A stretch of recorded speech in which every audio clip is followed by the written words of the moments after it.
Well, we started out, my brother and myself, we were like horror nuts, like, and from there, you kind of end up exploring all the other types of films because you want something that's different, something that's going to shock you, or something that's going to surprise you. But then that ends up crossing over into different territories like art house or European stuff, and then you end up watching stuff that isn't necessarily horror, but it's kind of dancing a line, and you end up seeing something that's shocking but not horror. You know what I mean? It's like, I don't know. A lot of art house films again show you things that you wouldn't usually see in films. What kind of stuff? Well, again, there's a film called The Holy Mountain where, when they re-released Driller Killer on video, was really excited. Oh, Driller Killer! And then before Driller Killer started on video, there was these trailers for these films, and one of them was The Holy Mountain. And one of the first things you see on the trailer is this midget with no arms kicking a statue, because he's kind of infused in violence, but he's got no arms, and it's just like, what the fuck's that all about? and then it cuts between these different scenes in the film, and it ends up with this woman on a toilet that's like this tall, singing to herself while her husband's in the bath, and I'm like, this is all from the same film. Where does that all come from? And after that, I was like, that means anything goes in film, like, you know. Yeah. Well, what's in your collection there? And it's not your normal Hollywood. Yeah, I'm always looking for the weird, like the next. No, not for weird for being the sake of it. Just the daring stuff, the stuff that shows you and opens your mind, you know, and kind of makes you think, like, makes you change the way you see what happens in film, like, you know. Yeah. So it's good to root out the good stuff, like. Have you always been like this with films? Oh god, yeah. And again, though, it's a classic case of go to the video shop and look at the cover, and if the cover promises something gory, you go for it, don't you? And then usually it weren't the case. They're kind of like, you know, doing the hard sell on you and ripping you off, like. And then you kind of get a film out. I don't know, do the car boot, find a film, look at the cover. Wow! Turns out it's the same film you've already seen, but with a different title and a different cover, and they've ripped you off, like. But then that's all part of the experience, you know, getting ripped off. Because you're always looking for that next hit, aren't you? You know. It is experience how it moves, isn't it? 'Cause it kind of gets you into a different space of time. Or yeah, whatever. yeah. I mean, I think what happens is you watch a couple of videos, and the cover shows you exactly what's in the film. So therefore, you're looking for that next hit, like, and they didn't all kind of promise it. So you get a couple of films that set the standards high, and then you end up watching so much shit. But, like, you know, shit that you find enduring, you know, and you think, I see the charm in that shit, and you see the charm in being ripped off, and that all kind of goes into the influences as well as the films themselves, you know. What's your new film then? What's come out? Is that promised stuff on the picture? Oh god, well, the Western, it actually does. But the poster actually paints it in a better light, I think. It just shows it in a bit more kind of wow, but everything that's on the poster is actually in the film to a certain degree, so I am delivering on the promise. Okay. But it's a much lower budget promise than the poster suggests. What was the budget? Well, there wasn't one. It wasn't one. It was just a tenner here and there, and kind of like, you know, putting fuel in the cars and paying for people to go. Because again, we do a couple of jaunts down to Shell Island, and that would mean camping for the night. So I'd end up paying for everyone to camp there and putting the fuel in the car, and then and vice versa. Sometimes the actors would be like, yeah, I got this, so they'll put the fuel in and whatnot. And resources wise, it was just like looking for waistcoats from charity shops and buying some toy guns and stuff. So yeah, got to explain the Western. Why the Western? Well, we've got a lot of sandstone around us, haven't we? And then you see Peckett's Rock at Habley Valley. Oh, every time I saw it, I was like, wow, that could take you somewhere else. That could, and especially Hartby Common as well. Go past Hartby Common, it was like the Wild West. And I wasn't the only one that said that. You know, I'd speak to friends and they'd say, yeah, that was always reminded me of the Wild West. So you know, the seeds were there, and it was like, why don't we just do it? A friend of ours had like a Winchester on the wall of his house as a like decoration. So I'd ask him to borrow that. So we'd borrow that, and then again put a shout out for some cowboy hats and some Stetsons, like. And then my friend James responded. I got several. So on the back of him responding to a call for hats, he ended up being in the film. But funnily enough, he was the only character in the film that didn't wear a hat. So one day, you know, I was kind of like, we was at a bit of a loose end, and I realised I hadn't filmed anything for a while, like, so I wanted to kind of get out there and do something. So we just picked a day, and then about 4 of us went out to Hartby Common and made a start and did a western. Let's have a bit of background. So, how long have you been doing this? What was the sketch? When did you start? What happened? Tell me a little bit about that. Like, why did you get into it? Okay, well, again, on the back of watching these horror films in video shop, my brother and myself, we wanted to do it ourselves. Like, we wanted to make these kind of films. But our first cast were always our cuddly toys, like, because you know, we were at a point where we'd nick off with a family camcorder and use our cuddly toys as the actors, and whether that be Indiana Jones rip-offs or zombie films or even porno with our cuddly toy collection. Okay. And then when we started kind of outgrowing the cuddly toys, we'd start ripping them apart and covering them in fake blood, and then covering the bathroom in blood and covering our carpets in blood. And then from there on in, it kind of ended up being our mates at school, so we wrote them into being in the films, telling them what to do. And then it just didn't seem to go away, so then it came to the point where it was like, right, we need to start actually like looking at getting some actors involved, which again have always been your friends, a mixture of your friends and people off equity sites. And then now it's kind of, well, the western in particular is exactly that, a mixture of the two, a mixture of actual actors and friends mucking in, and that hasn't really gone away, and I'm still doing that now, mixing up the utilising your friends, letting them do their bit, and getting some people from outside the circle in as well. Cool. Let's go through the cast a little bit. Who's what? What, in the western, yeah? Yeah. Right, so Dale Shepherd is the main man. He's the protagonist. He was also like my housemate, a good mate for a few years, and it got to the point where it was like, he was banged up for having a stab at it. He'd never done anything of the sort before, so again, friend who wanted to have a go at it. What was his performance like? You know what? He really carried it well. I mean, for someone who'd never done it before, he'd really carried it, and he had that face that fitted the part. You know, he really did facilitate that. Like, I mean, there was times when we didn't know how it was going to turn out, but he carried it. So he did really well. And there's a bit of a story, isn't there? Before you had someone else. Well, so the first day you got Dale, and you got James again, who I mentioned before, who supplied the hats, and he ended up being this doom bounty type, and he again, I think that was like his first stab at acting as well, but he was just brilliant, you know, and he was natural at it, and again it's given him and Dale the bug, you know, and they've kind of pursued it further and wanted to be in more films. But then around that time I was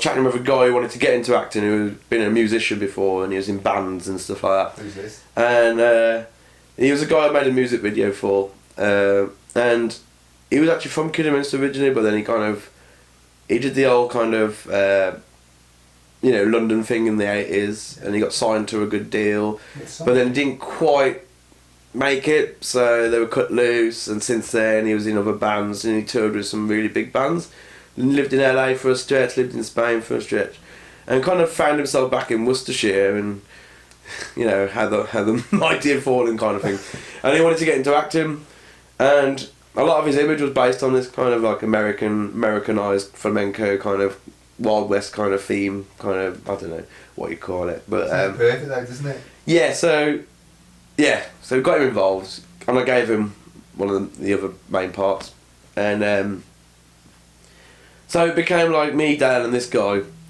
and we filmed. Do you want to name and shame him? I don't actually. Why? Because he's still active in the circuit, and I don't really want to kind of keep dwelling on the fact that we had him aboard, and then we kind of like ended up turning a bit ugly, and we ended up cutting him loose. Didn't it turn like 8, so we should have took a lot? Well, basically, so we were filming, and then we realised the film was kind of growing and growing and growing, which meant adding more subplots and more scenes, even more characters, and I realised that we'd kind of bitten off more than we could chew, because this was a feature-length film we were trying to make, and this guy ended up being quite erratic and saying that, you know, this is taking too long, and bearing in mind he was just finishing up a film that came out a couple of years before Stranger did, which took 5 years in itself. So he knew the kind of the pitfalls, but still it wasn't good enough for him. So he wanted it finished yesterday, and he wanted to be able to show it off because he was a very vain person. But he was great to work with because we all had a laugh together, and he mucked in, and he brought some great ideas to the table. So I'm not gonna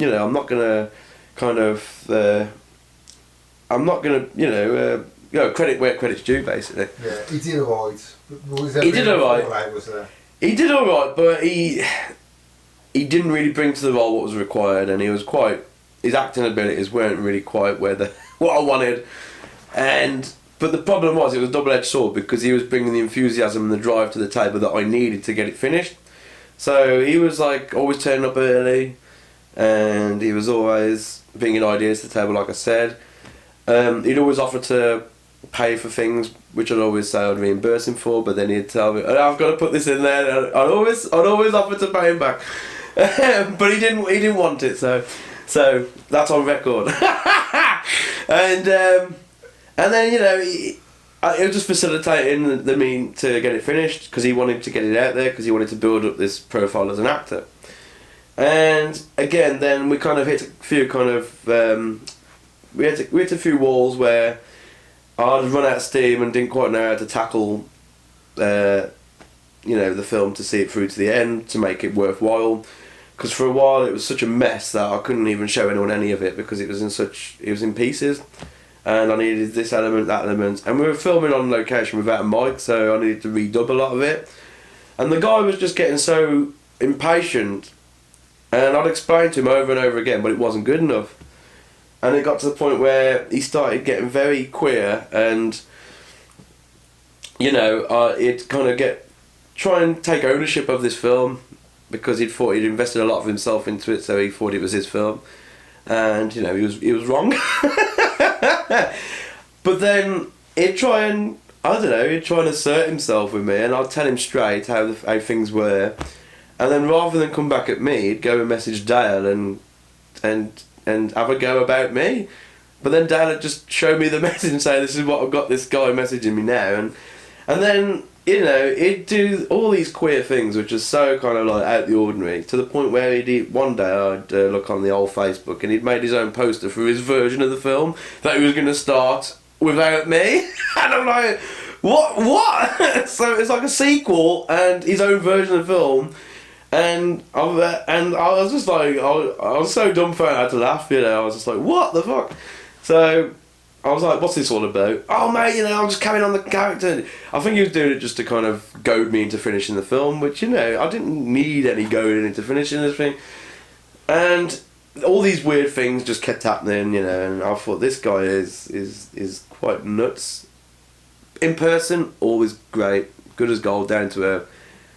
Then when he got behind that keyboard, that was it. He was a different person, right? So it all came to a head when, again, production would start and stop and start and stop to the point where I just didn't have it in me to finish, and I generally thought we were hitting a dead end with it. That feel? Yeah, it was depressing because a lot of people were kind of, relying on me getting this film finished, and a lot of people were asking me about it, so I couldn't go out into town without people asking me about it. And it was depressing because I had to say to them, look, it might not actually happen because this is, we've kind of started something that is quite ambitious, really. We're trying to do a Western in the Midlands with no money, and... Did you feel like you let people down a bit? Well, I did, but at the same time, I weren't going to release something that I weren't going to be happy with, so, integrity comes first, and it's like, well, even if it didn't get released, it would be a really, really fascinating, ambitious failure. Yeah. So... obviously this wasn't good enough for him. He wanted things done like this, clicking his fingers, and he wanted it done. He didn't take into account that we were making a Western with no money in the Midlands. He didn't really see the kind of the nuts and bolts and the kind of logistics and the to and fro that I had to kind of pull together to make things happen. He just didn't really care about any of that. He just wanted himself on screen so he could show himself off to the world. If anything, he wanted just something to slag around on Facebook so we could get those likes. That's how shallow it got, really. So I ended up just starting my current film, and I'd finished 2 films before I'd started my current film in the space of starting the Western, which goes to show how kind of how long this ride's been like. How long? Well, we started on the first day of filming was April 2014. Yeah, it was like we had a heat wave in April 2014, and that was a perfect day to start because it was glorious, you know, and we had blue skies, clouds, a lot, great. And then it kind of, the momentum just dropped, as it usually does. So I started another film, which I put this guy in, because I wanted to give him the satisfaction of having something finished. So I made another film, and then that did the festivals and whatnot, and, you know. Which one was that, Tom? That was Better Than the Witch Elm, because that was about the local, Rupert Better Than the Witch Elm mystery, Agley Wood. So I just focused on that for a bit, because I thought, well, we need to do something that's going to have a more realistic time frame and getting finished. Just on that for a second, is it still selling? Is it still available? Yeah. That's still selling because I self-released that, and that's still selling, which is really good. Is there a website for it? Or? Yeah, well, just Carney Features on Facebook, go and find it. And we sell it on Big Cartel and whatnot, but you can find it all from Carney Features. Yeah.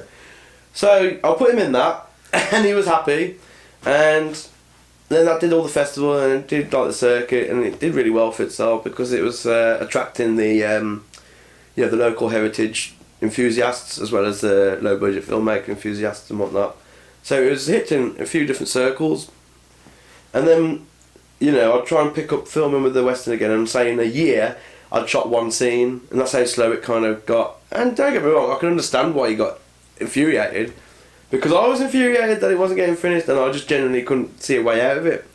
And what was more is fundamentally he wasn't carrying the film as his character.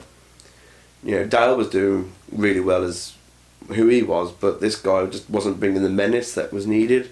Who are the characters' names, just for people who don't watch? So Dale was Cain Farwood, and this guy was the stranger of the title, which is this mysterious supernatural being who acts as a sort of ferryman, and well, this guy was about as menacing as a wet bag of crisps, you know what I mean? So it kind of like, I had to kind of reconfigure his role a bit, and he brought to it this kind of quality of as a court jester or a clown, and I went with it because he was getting the film made, kind of thing. But it got to the point where we pretty much had almost everything that we needed, but the only thing letting it down was his performance. And this is not to be a bitch or anything. This is just generally how it was. So I just found myself cutting chunks of this film out, mostly his dialogue and his scenes, to try and distill it down to a point where I could get away with it. And it just kind of wasn't really happening. And it got so convoluted that I tried to introduce, a narrator character into it. So we filmed at the Maverick in Amblecote, and it was like a country and western pub, kind of, Americana and all that. So I had a saloon bit where this guy comes in and he got this narrator character. It was brilliant, by the way. And he was going to fill all the gaps that I didn't film. I figured what I'll do is, instead of filming all the gaps that we had, I'll bring a narrator in to fill those gaps, which made sense. But then, and then obviously that would cover for the fact that I'd cut a lot of this guy's part out as well. And the guy who played the narrator was brilliant. He was this grizzled old guy with a beard. He was awesome, and it's such a shame that he's not in the film. And then I found myself kind of re-editing it yet again, where I totally kind of reconstructed what I had and completely changed the beginning of the film. And it got to the point now where it was this guy's singular journey that left the narrator character kind of redundant, so I had to cut it all out, which meant I was still faced with this guy as the stranger not really delivering. So I'm like, how the fuck am I gonna...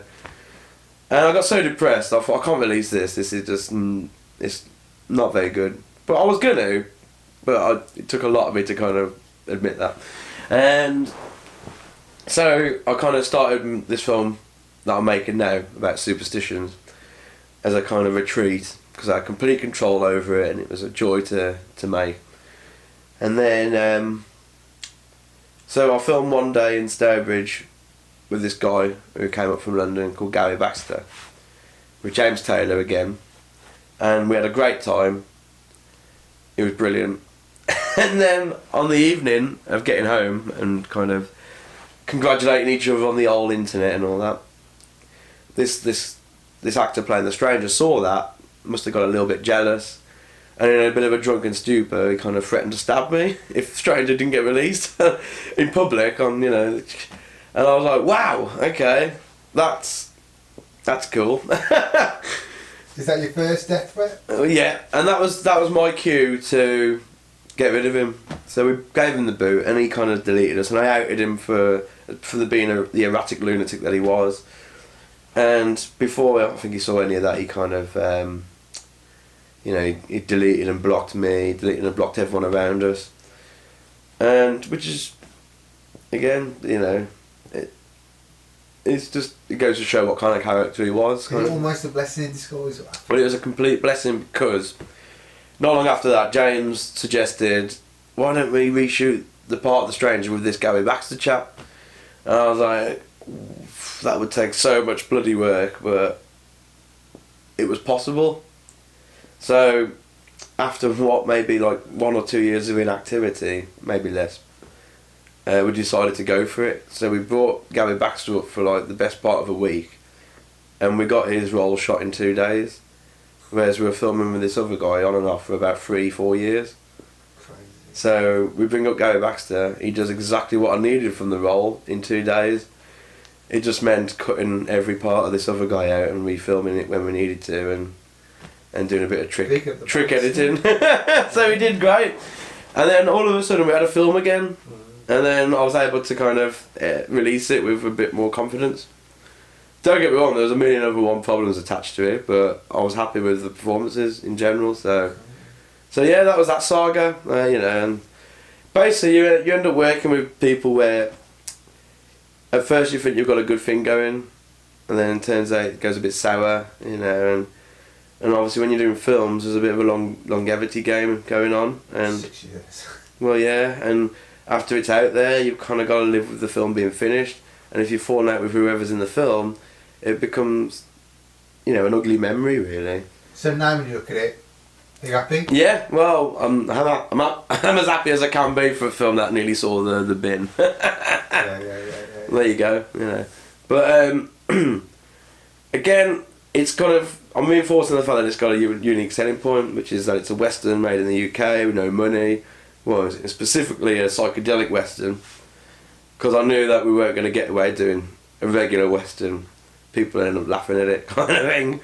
I mean, you had to make it trippy. So exactly how would you pinpoint this to someone who obviously he's on Facebook now going through, I can go to the real cinema, I'm free on the 26th. Yeah, come and see the only British guerrilla shot acid Western ever made. Tell us the story.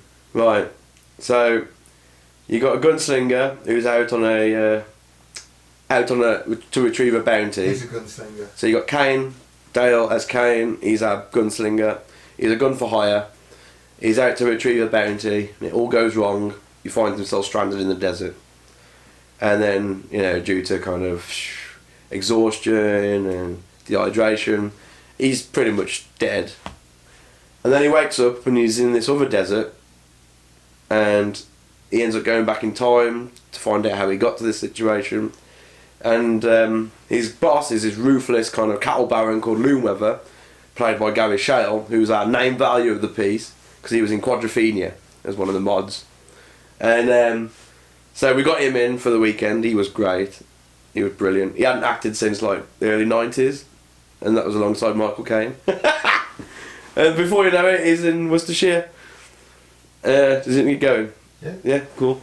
And he was brilliant. So let's go with that, 'cause that's a good selling point. So you've got an actor in from Quadrophenia. Yeah, well, again, our rockstar friend knew him from back in the day. Said, "I can get you Gary Shale." Okay, let's do it. Found out who he was first, and obviously he'd been in a lot of films that I admired, like Quadrophenia and Shock Treatment, which was like a loose sequel to the Rocky Horror Show, and he was in a version of Jack the Ripper with Michael Caine. And his big point was, his big part was like Metal Mickey, the old sitcom with the robot. Yeah. What part? He was like the punk lad who lived with him. That was him. And then he kind of went into the music side of the industry and kind of dipped out of acting. And so we got him out of retirement basically, just to do this weekend for us. And he loved it, he had a great time, and he regaled us in stories of the back in the day, you know, which was always entertaining. And then he went on his merry way, and then kind of, much like many people, asked when the fuck it was coming out. But I explained the situation to him, and he was really understanding. But then this actor guy, not to kind of go over old rubbish and all that, but he'd send me messages saying, Gary Shade is fuming. Is he? Okay, well I've just spoken to him and he isn't. So he's trying to throw me every kind of bit of ammo that he could concoct up in his addled head, like. That's his story. So where were we? So we're at so we get Gary Shade off the train. I can't really go into the internet of the story for reasons that might end up in slander. But who can watch this film? Is it for everyone or is it adults only? Oh, it's definitely adults only. But yeah, so we got Gary Self from Quadrophenia in there for the weekend. He's great in it. He's the cattle baron, and he enlists our gunslinger Kane to go on this job to retrieve this individual known as Philip Traum, aka the Stranger or the Mysterious Stranger, and he's paired up with this guy called McGonagall, played by my friend Richard Rowbottom, who once again old TV actor. He used to be in a show called The Grimleys, and he dipped out of acting up until we found him.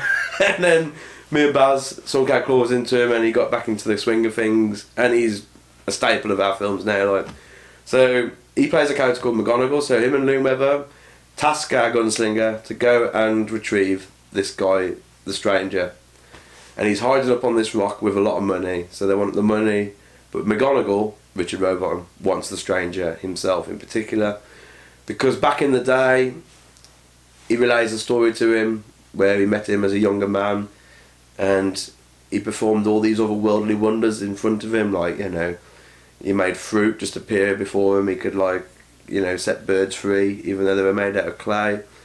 So he's a supernatural being, and he told him he was an angel. So they go and retrieve him, and then they go, and then before you know it, Kane, our gunslinger, is faced up with him 1-to-1, and then the gunslinger kind of ends up going on this journey of self-discovery, self-reflection, finds himself in this what I'd probably call this kind of this purgatory kind of journey, this purgative journey through the 7 layers, because it may or may not transpire that he's already dead. So it goes really kind of deep, really psychedelic, really kind of horrific.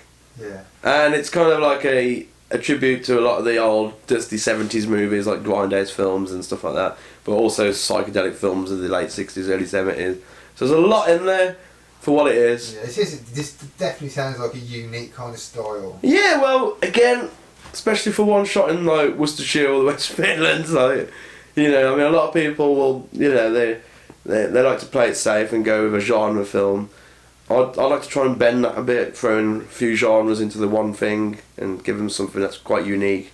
Yeah. And I will say that for the film, it is unique, and, you know, it might not be perfect, but at least it's unique. So I will say that to them. If I was to sell the film, I'd say it's unique. You know, go and have a look at it. What kind of person would like it? I think those are like their cult films and their underground films. I think people who are used to mainstream films might struggle with it because, well, it's made with a £5 note and a pickled onion. You know, it's a bit of sellotape. So it's not Disney? It's definitely not Disney. But if those are an open mind, like their film's a bit more, I don't know, a bit more underground, a bit more challenging maybe. Yeah. You know, something different. Or those that can just appreciate something that's been done for nothing.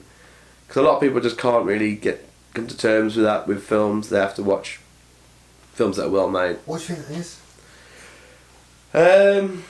Because people want escapism, don't they, I think? And when you go to the pictures and you want to watch something that's made for millions, they will happily take that on board as escapism because they can afford all the luxuries in that film. They can afford to create anything.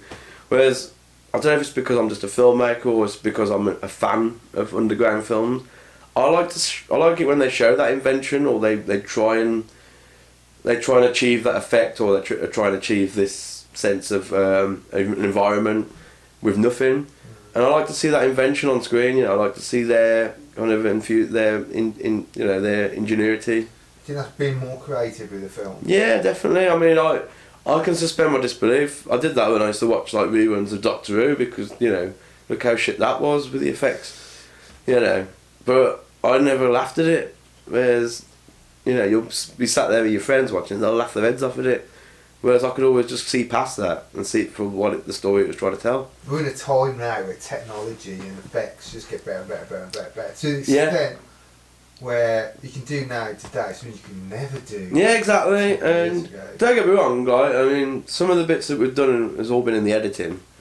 And that's been, you know, the fun part really, because then you've got all the goods to yourself. You can just go and experiment. But I also like to try and do everything practically, you know, there and then, just to show that the effort's been made, you know, because you can get away with doing nothing now and do it all in post. Whereas I'd like to show that a little bit of effort's been made. So have you got the protagonist? Have you got an antagonist in role? Yeah, he's kind of the stranger, but I think the antagonist really is Al Loomweather, because it's more what the film's really about. It's about like breaking down the idea of the identity of a man, and what his responsibilities are, and how he can be swayed by, you know, darker forces to go to do something against his morals and whatnot. So it's all about. I think that applies to a lot of people. Oh yeah, well, you know, especially around this area. People are really kind of people aren't consistent, are they? People are very contradictory in what they do. And it's all about having his layers peeled off and what it means to be who he is and why he feels like he should be pursuing this journey as a man, because as a gunslinger he's killed people, but he's killed people for gain, not out of revenge or out of spite, just for gain. So, you know, his morals are put to the question really. Is there calm and stuff involved in all this? Yeah, so, you know, his wife's the pious one. She's like a former nun. So she brings in that idea of religion and Christ and all that. So that's the light. And then you got this stranger character who represents the devil, maybe. So the film isn't necessarily about good and evil. It's about his perception of good and evil. Really, the film also kind of casts a nihilistic kind of angle on things. It's just all in his head and how he perceives things, because back then people are very pious. Isn't that life anyway, though? Absolutely. In our heads and how we perceive stuff. Yeah, totally that. Yeah. So I didn't want to make that a tangible thing. I wanted to make his meeting with this influential creature, or the devil, or whoever you want to see him as the counterpoint to the light that his wife brings to the table, because she's the one telling him that he can't go around killing people to make a living. And she wants him to stay at home because he's going to get himself killed, and that's basically what he does. Someone at the door. That might be my mattress, yeah. So we were talking a little bit earlier about going a bit deeper in the main part of the film. Yeah. About how it's kind of man struggles against kind of what the outer world really, isn't it? Yeah, and struggles with himself, because he felt like he had this role in the society he was involved with, which is obviously very corrupt and very, and didn't really stop to question that. He was a kind of very to the point, you know, type really, who's called a spade, but really didn't take into consideration how complex and layered things were, and how deeply conflicted he was as a person, because the character's portrayed as having a conscience, so naturally that gets called into question when he gets thrown into more deeply immoral situations. I think people can relate to that a bit, can't they? Yeah. About kind of, because a lot goes on in our society. I mean, is it an acid western? It's an acid western. Is acid involved in it? Well, no, an acid western is actually a sub-genre that started in the 60s. There's a film called The Shooting, which was made by a filmmaker called Monty Hellman, and it stars Jack Nicholson, back when Jack Nicholson was heavily into his acid. But what it meant was, because you had the countercultural uprising in cinema, which is all the hippies all the sons and daughters of all these kind of stern Republican types who were going against the system and making more subversive art. But that kind of got blown into the mainstream with Easy Rider, with Dennis Hopper.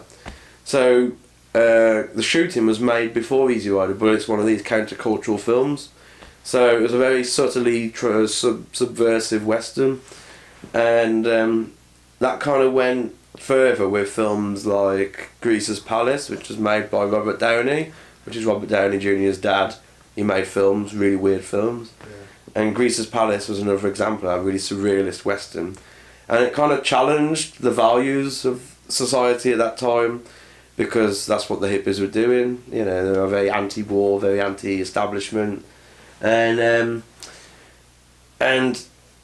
El Topo, which was probably the most fucked up, twisted, bizarre, transgressive Western there was all about Christ-like figure who was the gunslinger, but it was also exploring so many different religions at the same time, like Taoism and Zen. Yeah. And that was saying so many things in one go, but it was a very violent film, but it was about a man's journey to enlightenment. So he's got to go down that dark path to be reborn, to be someone who had no ego. So, hero's journey? Yeah, hero's journey, but stripping the ego as he went. Because again, my gunslinger Kane, he's got this very cocksure idea of himself, but it takes this character to come along to strip the ego down, to call into question his point in life, and he has that he has that crisis of the sense of self. Because is there of his character arc through the film? Only in the way that he goes through a transformation and he's met with a conflict, but the conflict really is himself. So, do you think when people watch this, they can relate to what you're saying in there? Can they see what you're saying? Hopefully. I mean, a friend of mine said it made a lot of sense, because at the time I was just kind of filling in the gaps with editing techniques, because I still hadn't finished filming technically.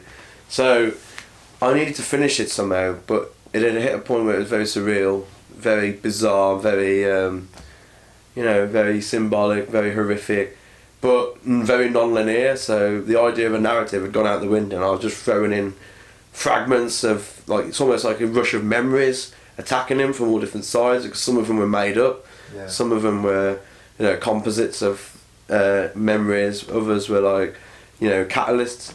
And the catalyst in this film is that his wife's telling him not to go on this job because it'll get him killed, and he represents everything that's wrong with her values and the values of their family unit.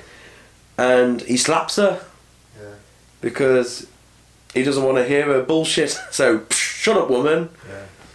And that's the moment that haunts him, to that point of, to the point where he ends up thrown into crisis. And that, because he knows, that conscience in him knows that that's not him, but that's also the path that he's taken. That's what he thinks he should be doing. Yeah. Telling the woman to pipe down. Yeah. So that kind of goes back into what he thinks he should be doing. Yeah. I mean, you've got a kind of cultural thing where you've got what you should do. You've got the laws of the country. You've got all kind of the moral stuff, which is different. Not just Christianity, but as you said, all around the world, all the different kind of faiths and beliefs. And then you've got this kind of new emerging consciousness almost, with things like the social media, which is putting everyone together. And I think that's what art is. Yeah. And art's bringing this stuff that can't really be expressed in words, but you kind of getting more. It's in puzzles, isn't it? Because art's all about puzzles, isn't it? It's all about conveying something that doesn't tell you exactly what it is, but you've got to kind of dig a bit deeper to find its inner meanings, and it could mean anything. It could mean nothing. It could mean... But it's kind of a miracle that it all fell into place with this film, because at one point someone had asked me what the film was about. I wouldn't be able to tell them. I guess that's why it's an acid western, because I was going on a journey with it. But yeah, it starts out as just kind of reviving this old subgenre from the 60s and 70s, again, with the countercultural thing. And I think their point is relevant today is that we need people to challenge the values of our society, because it's a very, I don't know, the state of this country in particular, I think it's very questionable at the moment. So it's good to have something that's a bit subversive and challenging people's roles and who they think what they think they should be doing. Do you follow stuff like politics? I try not to. I just know that it's. I think the general picture painted at the moment is one of, it's trying to enforce a very xenophobic view of ourselves and the world and the rest of the world, that is, and people are getting very nationalistic about it, and as a result very racist, and I try not to follow the nuts and bolts of it, because it's an ever fluctuating world of arseholes. Just saying that, do you think then that kind of the world's, it's spread out now, isn't it, and it's a world culture? Yeah. But what you're saying there, with what's been happening within this country, is trying to bring the country back into just a country again. Yeah, I think worldwide, everyone. I think in relation to the views and of the climate, and with what I was doing with the film, is that our relations with America are tightening to the point where I think that we're trying to emulate them a lot. And in terms of that populist politics, it's a bit like watching the wrestling now with politics. Donald Trump was in the wrestling once. He was in WrestleMania, so he's gone from WrestleMania to being the president.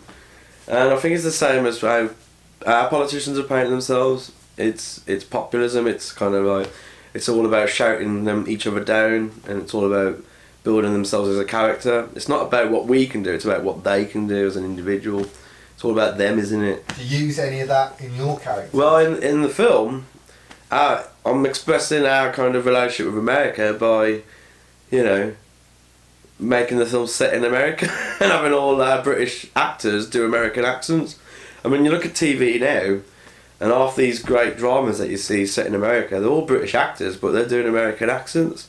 So our relationship's going like this, and that's kind of as political as I get with the film, is that I'm making them all speak American. What's the best part of the film for you personally, as like the second half? The second half. Yeah, second half. Go on, explain what is there one part you get that I like that?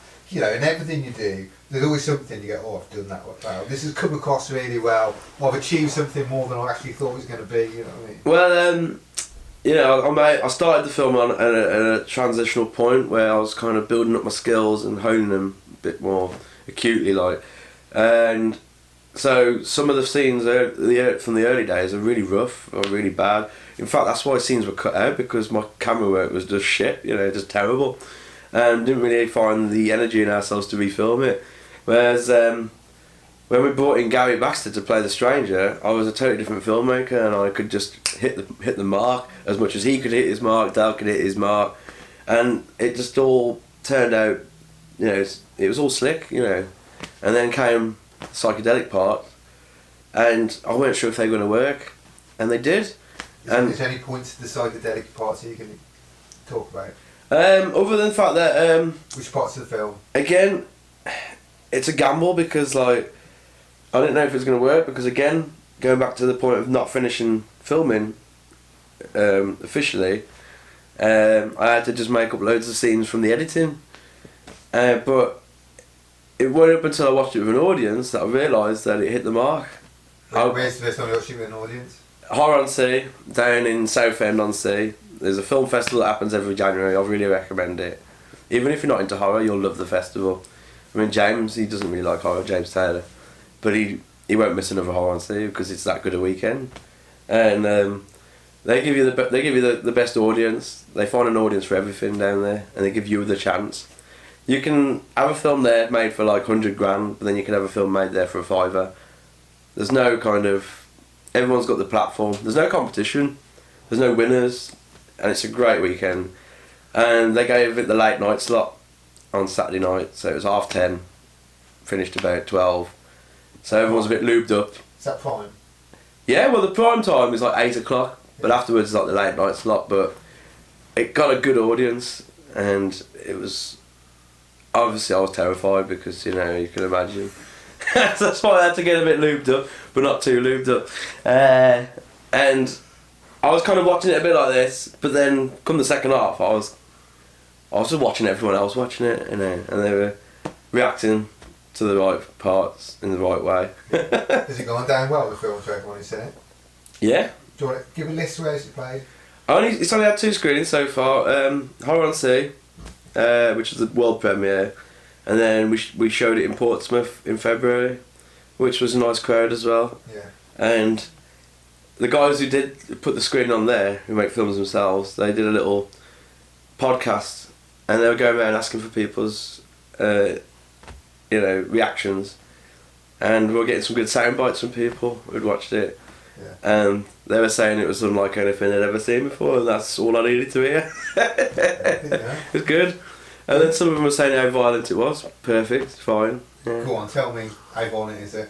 It's not as violent as some films, but it does get a little graphic. Yeah. Because I wanted to kind of make it a mean-spirited film for the first half. It had to be mean-spirited for the guy to go through this transformation. He needed to kind of realise that he was living in a violent world, and he didn't want to be a part of that, but he didn't quite know what his way out was.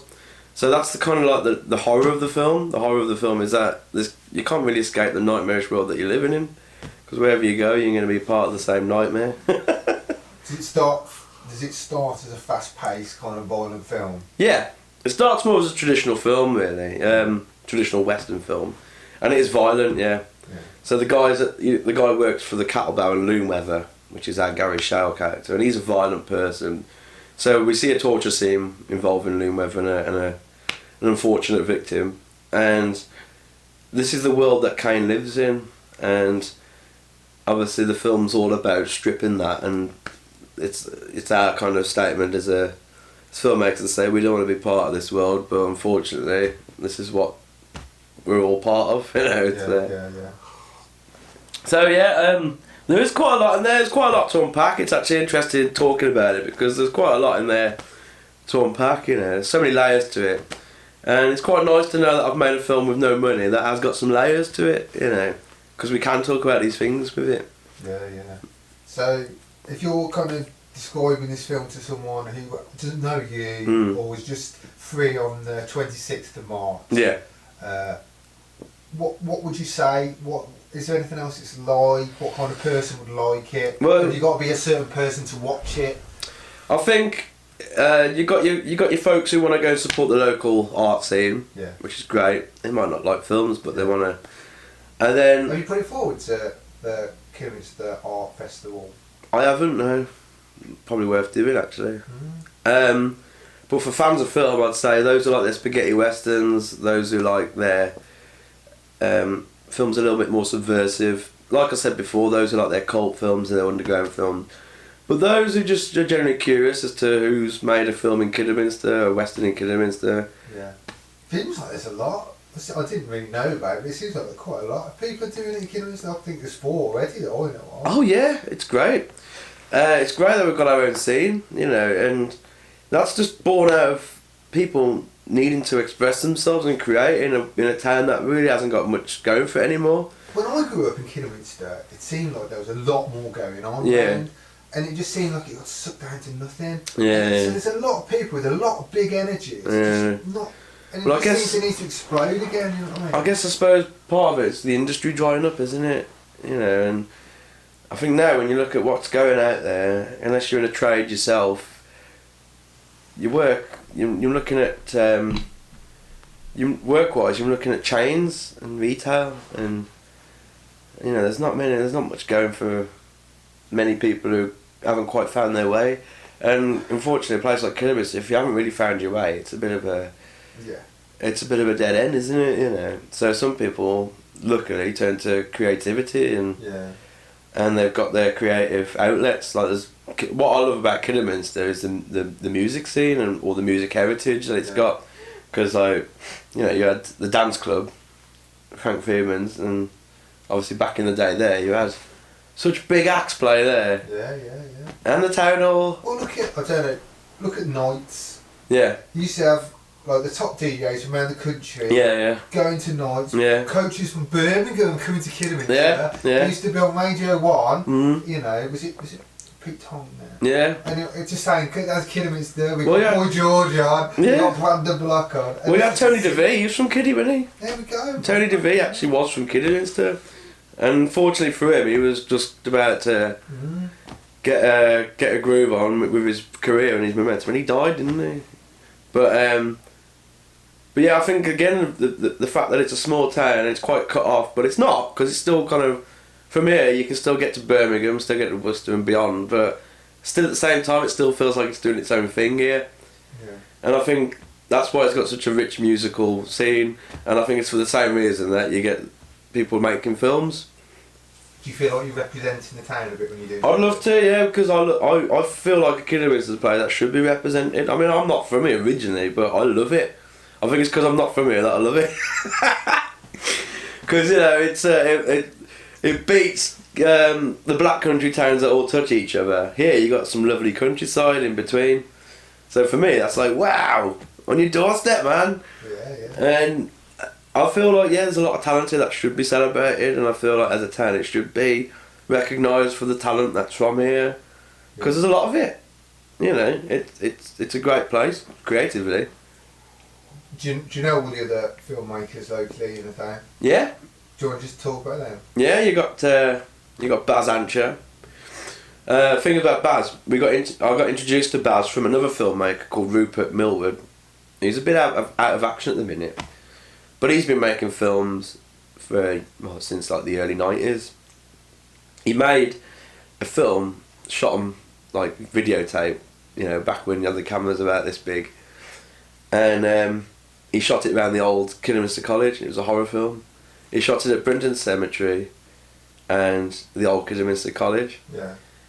And looking at it now, it's such a time capsule. It's amazing. It's called Twisted Souls. Yeah. And I love it. It's a classic. But he introduced me to Baz, you see. And Baz loves horror, which like we both did. And but Baz likes to make sick films. But we're coming at it from the same core fundamental reasons. Is that we love film, we live and breathe it, that we want to make our own, and we make it from our love for film. Yeah. Whereas Baz's films are completely different to mine. Dark, isn't Baz? His films are really sick. And then you got other filmmakers out there. You got Kieran Edwards as well. Okay, what's his stuff like? And he makes horror, funnily enough. But he made a found footage film set in Ribswood Woods. Yeah. And I luckily got to be in that. And he premiered that at Horror on Sea in January, back when I premiered the Western as well. Yeah. Is it Maffey? Oh yeah, Fernando, yeah. He's making his films as well. What's he do? He makes like dramas, short dramas. And I think he's made a feature as well, which is more of a crime film. What's his name? What's his proper name? Fernando Maffey. And he makes I think he's going for a more streamlined kind of. He's trying to climb the ladder. I think, you know, he's got some kind of. He's had some money involved with some of his stuff, so I think he's heading in that direction. He's doing something different. He's coming at it from a different angle than we are. So, but it's good because it means there's diversity's brilliant. diversity. Yeah, you got all the different layers. Yeah. So there's a lot going on, and then, you know, if you stick at it, then we'll have you on the scene as well. I don't know quite what area I'm going in. Yeah, but that's why you got to find your feet. Just keep doing it, ain't you? Yeah, you know, because I've tried everything. I've made dramas. I've made little documentaries, but I think. How do you classify yourself now? Well, tricky. Do you know isn't what it? Dave Fenn said? He said he does this really beautiful kind of light spookiness. Well, that's true with Bella, and it's true with the Superstition film. So I suppose that's where I was going. I think what happened there was Stranger just threw a spanner in the works because, well, Day of the Stranger. So it used to be called Stranger. It's called Day of the Stranger. What's now. your name? There's quite a lot of films out there called The Stranger or Strange that I just thought, let's call it Day of the Stranger, just to differentiate things. Because if you're looking on the internet for a film called Stranger or The Stranger, you'll probably have about 10 other films come up. Does it take place within a day? Yeah. Well, his meeting of The Stranger is, yeah. But then you can't really put time on it because it kind of exists outside of time. But yeah, Dave would be right because I started to go back to my roots, and which are very black country, And when I grew up, I got me mother and me nans, they were all into ghosts and the supernatural. And my nan would in particular be very blasé about ghosts that she'd seen, or, you know, she used to talk to this ghost every night, you know, this ghost of a... And I'm thinking, how can you be so down to earth and kind of like to the point, and then go totally off the scale by talking about ghosts that you've seen and all that? Very superstitious people, really, but really down to earth at the same time. It was really mad, kind of. What's your opinion on it all? I don't believe in any of it, but I believe in that. I believe in that kind of...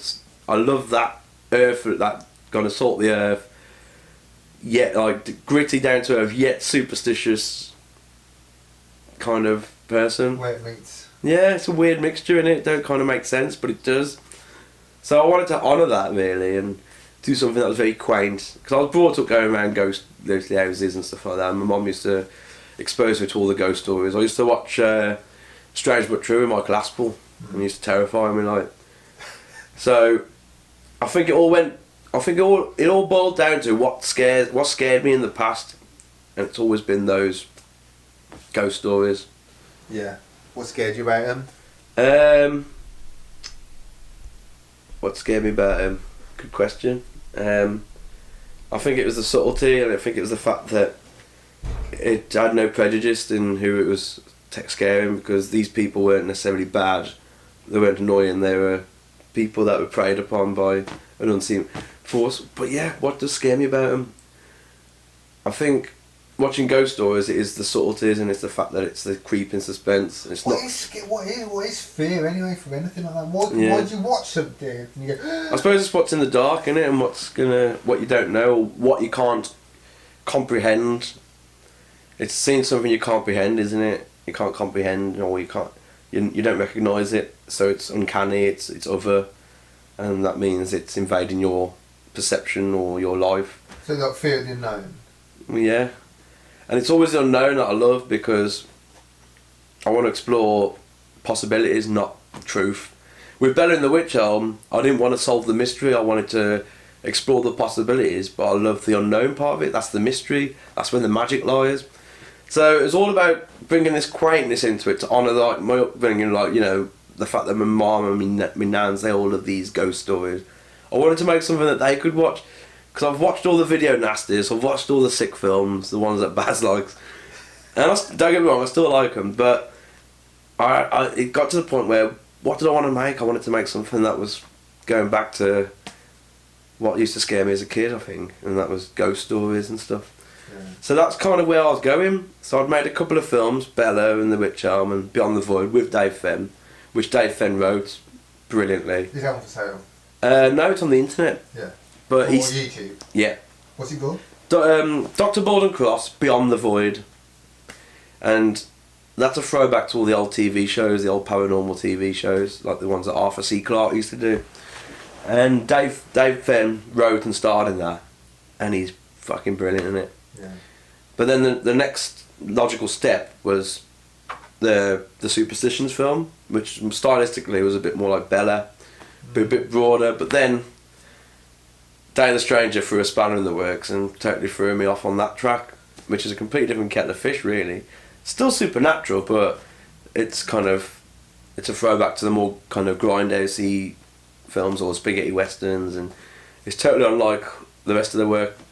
Yeah, it is. I mean, I said to my missus, come to this interview, and she says, oh, what kind of film? Horror? I said, that's a western. It's like a western. Yeah, it's weird because it was a western, but I'm still playing to horror circles. I think part of filmmaking as well is, if you want an audience, you got to know where the audiences are, and horror is where it's at. Whether people like it or not, there's a real big... It's just, horror's got such big communities, such big communities. It brings so many people together. Don't know why, because I suppose it's just a genre people get passionate about, because it's also a top heavy genre, because in a horror you can also put comedy, romance, suspense, drama.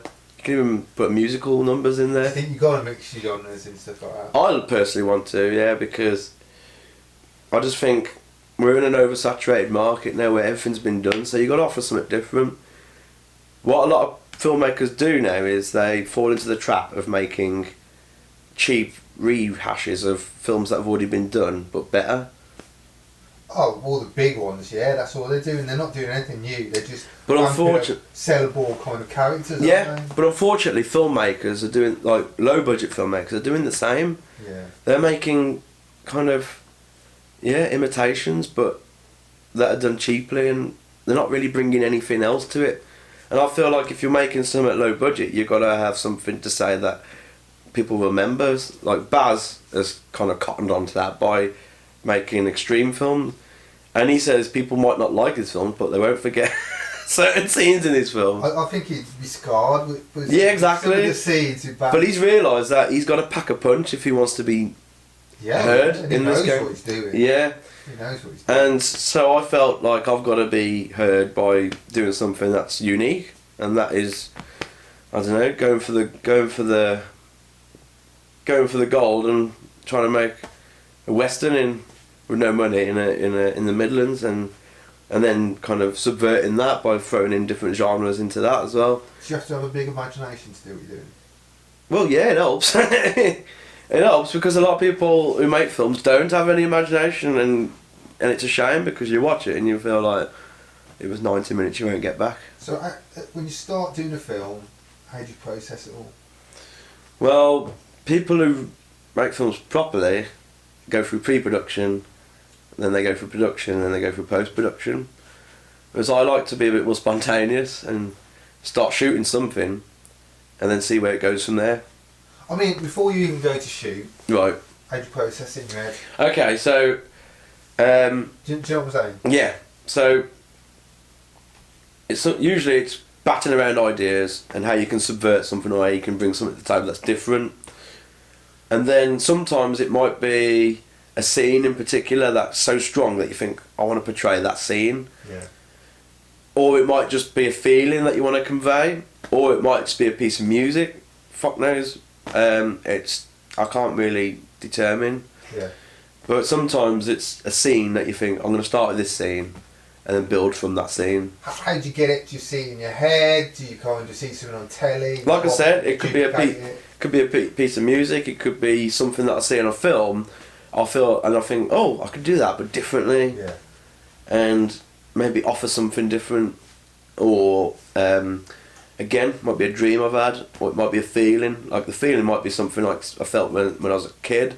How I used to get scared when I was a kid. I want to be able to try and distill that. So it could be a mixture of those things. Well, you said dreams and stuff. Do you ever get parts that come to you from you wake in the morning and go, I've got a part? Yeah. Has any of that happened with The Day of the Stranger? Do you explain anything? I've always wanted to kind of convey dream logic. With Day of the Stranger, you asked earlier if there's any actual acid in it, and I wanted to convey the feeling of a bad trip because I've had plenty of them, and I wanted to kind of pick out the details in that bad trip as to what made it so interesting.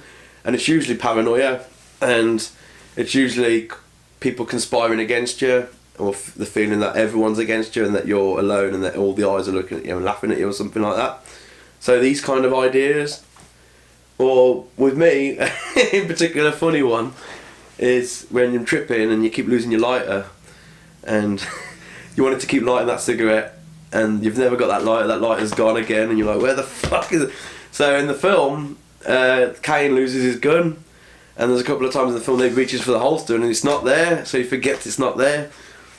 I'm not actually sure if that ended up in the final film, but that was... Oh, it better be. Yeah. Nice. Well, that's part of that kind of thought pattern, you know, is the fact that I wanted to convey that sense of losing yourself and losing your inhibitions and all that. So yeah, that came from bad trips and just general acidy feelings in general. I think we all, those who know, don't they? And dreams, I've wanted to do that with other films, not necessarily Day of the Stranger, but that was basically more, and having that character assassination occur to yourself when you're tripping. Yeah. It's quite deeply layered then, really, isn't it? Yeah. All your films are deeply layered. Well, Bella is, because Bella's about a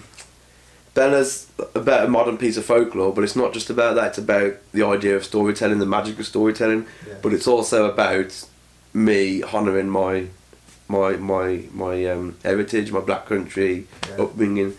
So that works on those layers. Day the Stranger works on the layers that we discussed. I don't know if the next film I'm doing is going to work on as many layers. Or the superstitions. Yeah, I think it might be more face value, but then I might be yet to learn something about my own project. Artistically, it looks lovely, doesn't it? Yeah, it's the most. Spectacle. It's the most. Nice. It's the most. Yeah, it's the most. Aesthetic, would you say? Aesthetically accomplished one I've done yet. Yeah. But I don't know if it'll work on so many layers. It might be a more shallower film. Yeah. But I might come to learn something about my own project further down the line. We'll see. Is it all just a stepping stone kind of process for you? Yeah, because. I should say a stairway, not a stepping stone. Well, you're going somewhere. Well, with the Superstitions one, it was born the same process as Bella, and that was the problems I had with the Western was that character A had to go into scene A, B, C, D, and then converse with character B. But then character B had to be in this location with him over here. But then that would mean travelling to Wales or whatever with these. So logistically, it became a nightmare. And then you start working full time, and then the actors are working full time. How are you going to pull this together? So before you know it, people are putting weight on. The hair's getting longer, and you find yourselves you've got loads of continuity problems. Yeah. So if you haven't got the time to do a narrative piece like that, what you've got to do is break it down and have segments that are self-contained. And that's what the Superstitions film is. It's creating scenes and scenarios that you can finish in a day and then string it all together with a narrator. Yeah. So you haven't got to worry about character A going back for scene B, C or D. Okay. You can just finish with them there and then, move on.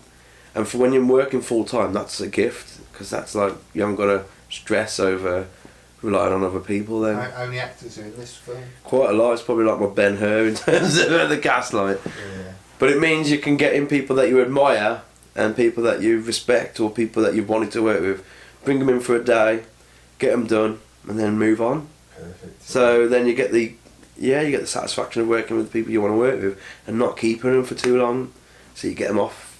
So what have you learned with this film? Is to how to shape a film around your lifestyle. Yeah. Because I'm not in the game of working with massive budgets yet. So I've got to keep working, which means 40+ hour weeks. Okay. And that means having to dedicate only certain amounts of time to filming. And, the mistake with the Western was getting these characters to keep coming back to finish a story. And it became a nightmare. Yeah, sounds ridiculous. And that's why it took 6 years to finish. Yeah, so now I can get people in to do a segment that takes a day and move away and move on. And so then, do you think this is how you're going to progress with it, or just do it scene by scene? Well, I like where I'm going with it. I want to explore a little bit more with it, but I do want to end up coming back to do that narrative piece. Yeah. But I don't want to budge without having a budget in place. How I'm going to get that, I don't know. Yeah. So is that the next big project, really? Getting a big I want money and saying. And by big, I mean like just $5,000, yeah. Not like. Which isn't a lot at all. Really. No, it's not. It's nothing to some people. To me, it's a good budget. Yeah. It's enough budget to get enough people together for a week, and to knock something out.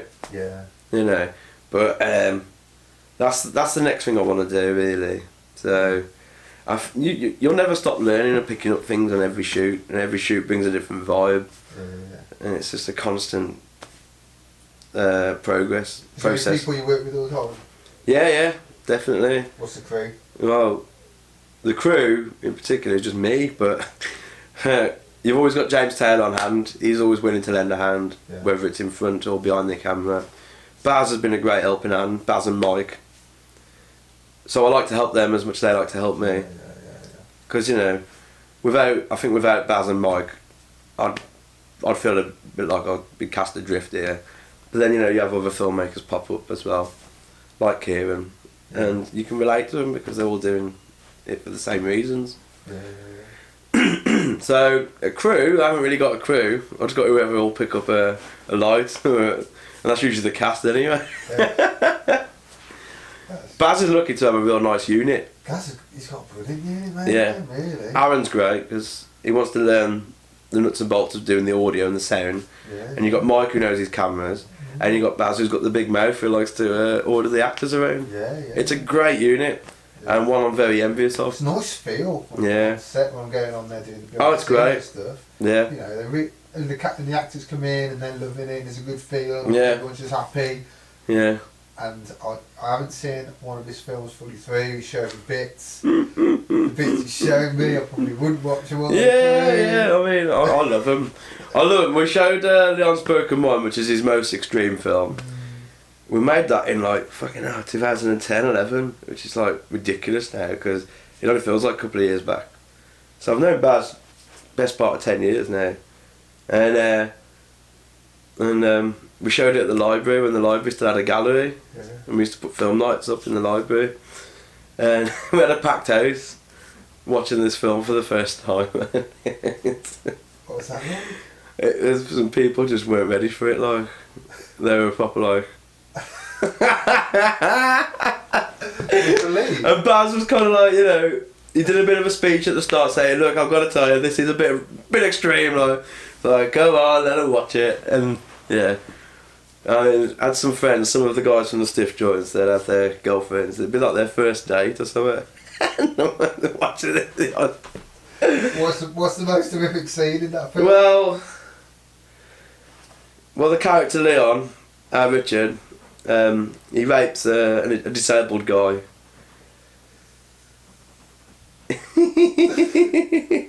Say that more. Yeah, I don't need to say no more, do I? But for that, Baz wanted some hardcore inserts, so he apparently got Mike to do the search for a bit of gay porn. Like, apparently it wasn't Baz, it was Mike. That's how he likes to farm out his jobs. You watch that? Well, again, it's effective because I showed it to a friend of mine, Steve, and he's very clued up on his underground, his extreme stuff. And he's watching it, and you know, as the scenes progress, and he's like, I feel like he kind of didn't show enough there. And then that scene comes on, and it's like a fucking ace card, you know. It's like whoosh, sledgehammer to the brain, and he just sat there going, "What the fuck?" And I thought he's done his job. Yeah. He's made a film that you ain't gonna forget, like. Well, when I was doing a little interview with them boys, like they said, we don't anywhere scrub it near to the Hollywood kind of standard. But they're not gonna try. They're not. If they watch the film, they'll remember that film. Oh yeah, totally. That's what you gotta do. You gotta do something that people remember. Because you got no budget, you gotta make an impression, and whether that leaves a good lasting impression or a bad lasting impression is up to you, like. Yeah. And Baz is one where people might be disgusted by it, but they might also love it because it's so extreme, like. And this new film of his, Hate Little Rabbit, it's gonna tell more of a story, but it's still gonna have its moments that might be a bit too close to the bone for some. Yeah. But you've got to do it that way, otherwise, if you're shying away from it, you're shortchanging people, you know. Yeah. If people want to see underground stuff, they want to see underground material, and that means extreme stuff usually. Have you been in Baz's new film? Yeah, I'm yet to be killed in it. What's your part in that? I'm like this perverted IT nerd who lives with the main protagonist. Yeah. Who I kind of leech over a bit. I'm like, and I found myself doing scenes for Baz I wouldn't do for anyone else. Which again comes down to I work with a guy down in Portsmouth called Sam Mason Bell, and he's a really prolific guy, really prolific filmmaker. He's made so many films I can't keep up with what he's doing, and they've got a really good crew down there, the Trash Arts crew. But Sam leads by example. He'll star in his own films and he'll get naked in his own films if he has to. I won't quite go that far, but I said to Baz, he wanted me to do a scene where I'm masturbating, you know, to a bit of to a laptop. So I said to him, yeah, I'll happily do that for you, and I'll happily get me cock out and go push, you know, go the extra mile. Because I thought, well, I've got to lead by example. if I ever want to ask people to do that in my film, I've got to think, well, I'll do it. So you're planning a masturbating scene in your films? Not too soon. No, I've done one for Baz, but I mean.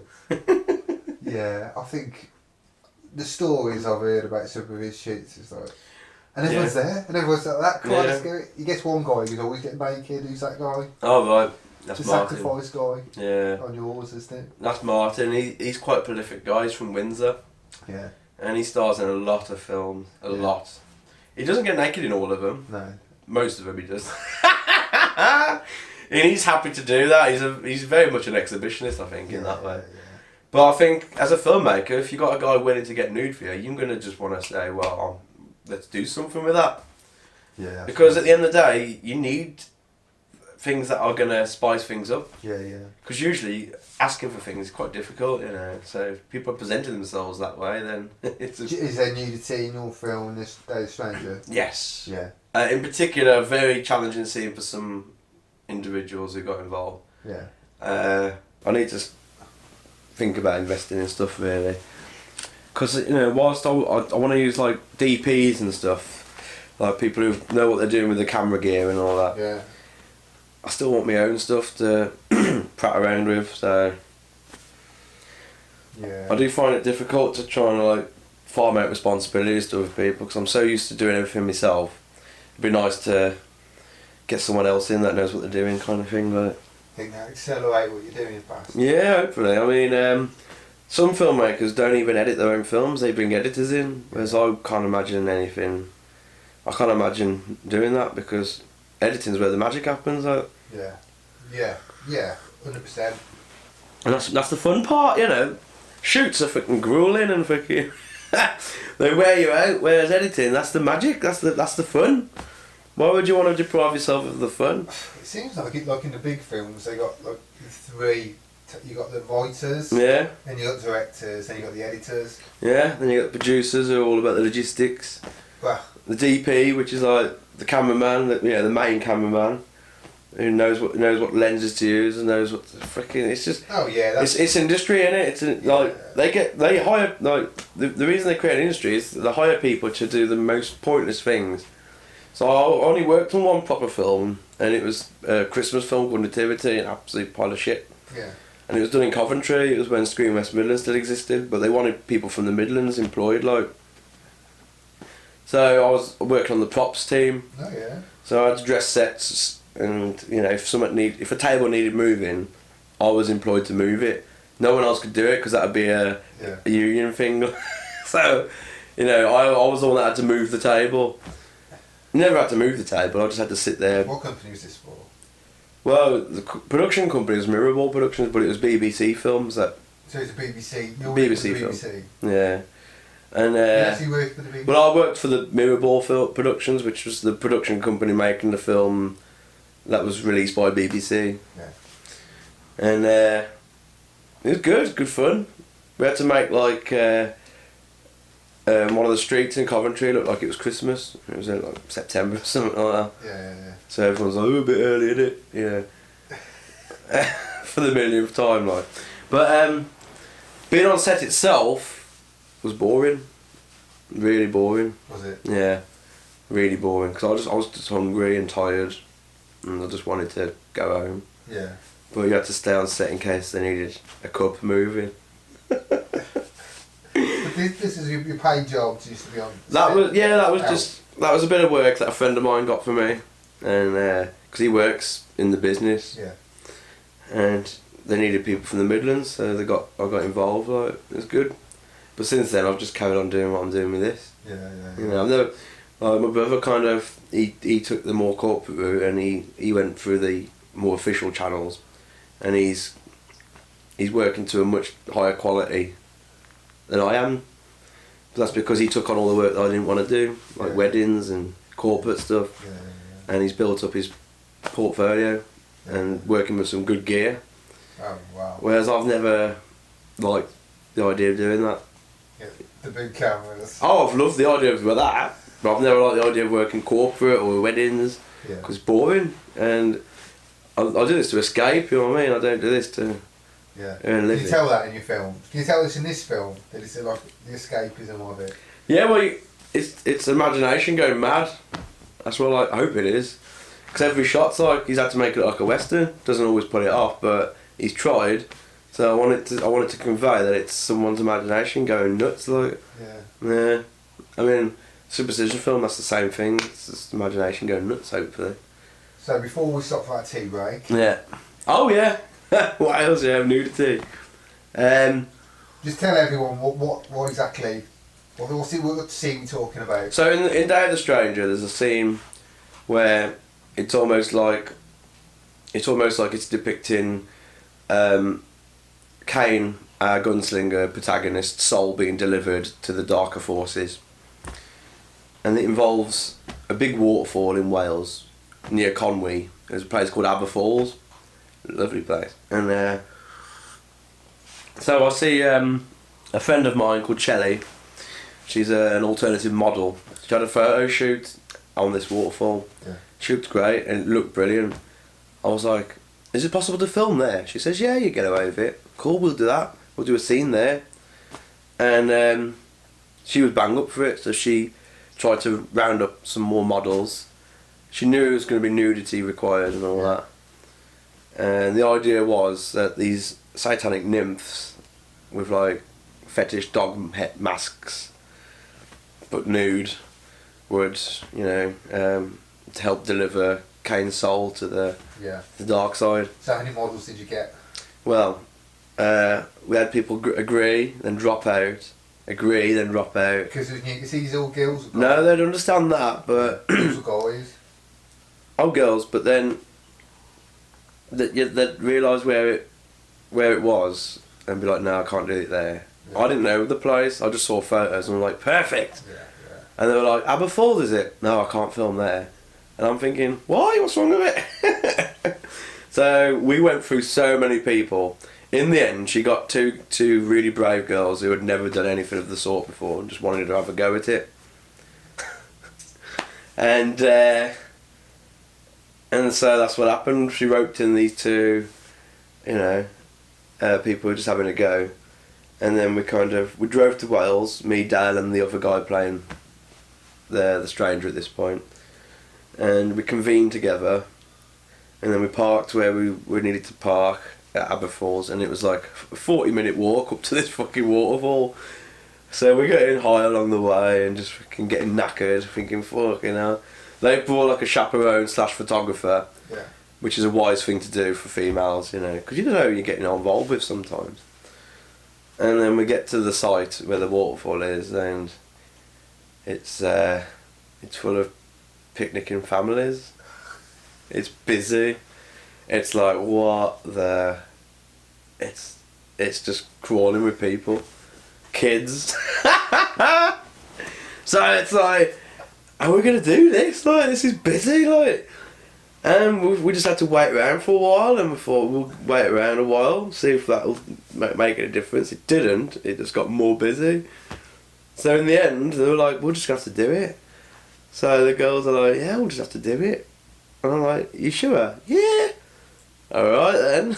So there they are, getting the kits off. Before you know it, everyone's there with their phones out. And I'm thinking, these are such brave girls. We went out the way a bit, we followed the stream down and thought, well, we'll go and film a little bit more out the way. But then we wanted to get the main waterfall in there. And then that's, you know, where everyone's fucking getting involved. Like, what the is going on? And we just went for it. And fair play to them, they're so brave. So many people watching this? So many. I mean, we went to the foot of the waterfall, and we actually had Shelley get into the water naked, and it was freezing. So, hats off to her. Fair play to her. Unfortunately, the final result, you can't really see the fact she's in the water. I made Dal get in as well. I was like, you know, you get in the water now. And he's like, do I have to, mate? It's fucking freezing. Yeah, you got to get in the water. And it doesn't show in the final film at all. But they did it. They didn't complain once. So, hats off to them. You know, fair fucking play to them. So you had 3 naked girls in a waterfall in Wales with all the families watching. Yeah, with loads of kids, young lovers, everyone watching. They couldn't believe it. Did you find it on Facebook? Did you see anyone? No, that's interesting. I bet it's out there somewhere. Yeah, I bet it's out there. But The scene's great. It's one of the best scenes in the film. Yeah, yeah. I find. Go on, just explain the scene. What happens in the scene? Well, again, it goes all trippy, and Kane's being delivered to the dark forces by the strangers, marching him down to this waterfall where these satanic nymphs are watching him, and then they start kind of like sensually caressing him, and then it just all goes a bit sideways after that, like, yeah. So fair play to them. They didn't have to do it, but they did. So I've got utmost respect for them for doing that. Yeah. And you'll find people in the game will either do it because they want to have a go for themselves, more so for you. Because I weren't the forceful type, you know. I was like, if you don't want to do this, you don't have to do it. Rather than cracking the whip, go on, get your kid off. But fair play to them, like, fucking fair play to them. That's why I felt like I had to lead by example later on. Yeah. After when meeting Sam, who I was talking about, he gets his kit off in these films if he needs to. Whereas I'm not quite ready to do that yet. I'll do scenes that require a little bit more, because I just want to lead by example. Yeah. I want to say anything I depict in my films, I'd do first. Yeah. Because I want it to be a process that we're all involved with. I don't want it to be a dictatorship thing where I'm ordering people around to do things that I would never do. The film's got distribution with a company called Darkside Releasing, which is a Canadian company. Yeah. But they also act as an international sales agent, which means they'll take it to all the film markets like Cannes and beyond. And then they'll sell it to the different countries, territories. So hopefully it comes back to the UK and it hits the shelves. So, do you want to explain, is it an international film then? Well, it's an international distributor, which means they're going to sell the film to hopefully the likes of Japan, where they'll redub the film in Japanese, Russia even, Germany, who knows? Yeah. Who knows? Yeah. It just depends if they're interested in it, you know. Do you get sales in many other countries for your films? With Bella, I've sold to the Netherlands, sold to America, sold to Germany, most of the UK though. Yeah.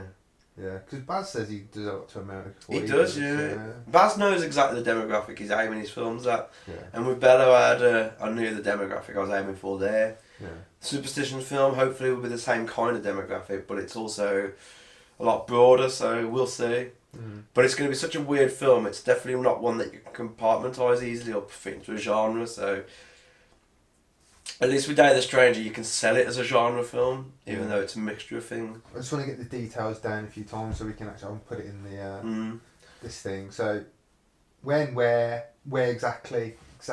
Okay, so Kidderminster Real Cinemas, Which is Oxford Street. What is it? Oxford Street? Green Street. Let's say Oxford Street. Oxford Street's the cabin. Green Street. I'll start again. So, you got Kidderminster Real Cinemas, which is Green Street, opposite B&Q, and There's parking. there is parking, and it's Thursday the 26th of March. Yeah. Time. 7 p.m, £6. If you go to Carney Features or the Day of the Stranger Facebook site, Yeah. you can get tickets from there. We put a link on it. Yeah, put a link on it, and then you can get tickets from there. And we hope to fill the place out. Yeah. We hope that it's a good night, and it's a 78-minute film. Afterwards, we're going for drinks at 7 Can Stars. people message you just if they want a ticket? Pre-book a ticket. Yeah, please do. Find me if you want. Do you want to just say that to everyone so it's in your voice? Yeah. So if you want to message me directly on my Facebook, Tom Lee Rutter, then send me a message, and I can send you a link, and you can get a ticket from me. Yeah, fantastic. Yeah. So please come. Please come. You're looking forward. Don't beg, Tom. You can cut that bit out if you want. Yeah. Starting with that, yeah. Please! Please, I'm only selling 5 tickets. I've got 5 kids to feed! Cool, do you want to say anything else about it, mate? No, I think that's it. I'll just come and support independent, local artists and come and see something that you're not likely to ever see again. What's in it for the people? Well, in it for the people is the local creative community is thriving. You're going to see Kidderminster as you've never seen it before. You're going to see something that you've generally never seen before. So we've got a lot to offer. Hopefully you can walk away enlightened. What benefits can people get out of it? Well, it shows that they've got a lot happening on their doorstep that they can be a part of should they wish, or if they just want to continue to support it, it might open up doors to open up their eyes to what else is going on around them. And there's a lot going on around them, you know. So. And if someone's just watched this interview on Facebook, what should they do with it? They should hopefully not take it as a pile of drivel and buy themselves a ticket for the event and share it. Say that again. They should share it and hope that it circulates to find the right audience. So if you speak to the camera and saying, if you're watching this, you should like it and give us a share. Yeah, go on. Okay. So if you've liked this interview, if you've liked my warblings, give it a like, give it a share, and hopefully it will reach the right people. And do join us on the 26th, it'd be great. That's nice, I like that. Yeah. There's a lot less beggy, isn't it? A little lot less, yeah. Please, come. Please. Yeah, do it again, Tom. Do that again. Do that again, yeah? Okay, if you like this interview, and you like the cut of my jib. Maybe they could be intrigued by what's going on. Yeah, maybe give it a like, give it a share it to all your friends, tell them about the event even, and join us on the 26th of March at Kidderminsterville Cinemas. Come and see something highly unique. You're not going to see anything like it again, trust me. Yeah, that was more like it, wasn't it? Yeah. You know that I pray for you every day. You're a good man, that you're an honest man. I pray that God will forgive you. Say it! You're just like me. Your respect for me is deteriorating. But the day that I find you dead, that's the day that my life will really be improved. What the goddamn hell is wrong with you? You need to decide what you want is the same as what I want. People sure do fascinate me. I don't remember. I don't like not remembering. You ain't going nowhere. Like you. My name is Kane Farrell. A gun for hire. Time to drink. I'm wandering alone on the shortest space without frame or concrete. Nothing exists. All is a dream. But who is the dreamer? And how did he come to dream? All that comes to me